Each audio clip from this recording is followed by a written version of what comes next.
రేపు ప్రకాశం జిల్లా ఒంగోలులో స్వల్ప భూకంపం వచ్చింది. అర్ధరాత్రి సమయంలో భూమి కంపించింది. 2 గంటల 53 నిమిషాల సమయంలో శర్మ కళాశాల ప్రాంతంలో భూమి కనిపించింది. అర్ధరాత్రి ఒక్కసారిగా భూ ప్రకంపనతో స్థానికులు భయాందోళన చెందారు.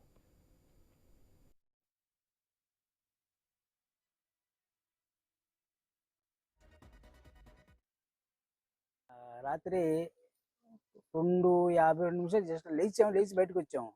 ఒకలాంటి అర్జల్లాగా వచ్చింది. ఒక ఫ్యూ మినిట్సే ఉంది. బయట రాగానే కుక్కలు పరిగెత్తుకుంటూ వచ్చినాయి.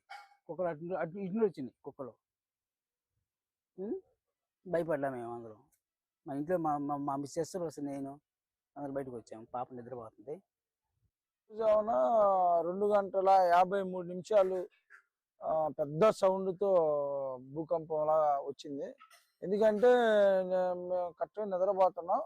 2 గంటల 53 నిమిషాలు అది పెద్ద సౌండ్తో మన తూర్పు అంటే ఈశాన్యం నుంచి కరెక్ట్గా స్టార్ట్ పెద్దగా వచ్చి వెళ్ళినట్టు అనిపించింది.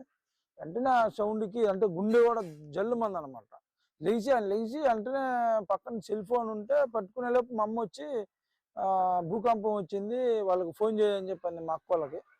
ఇంక ఈ లోపు బయటకు వచ్చి చూస్తే ఎవరు రాలేదు బయట. అప్పటికి కుక్కలు అయితే మాత్రం బాగా ఏడ్చినాయి అనమాట. పరిగెత్తుకుంటా ఒక చోట భారీగా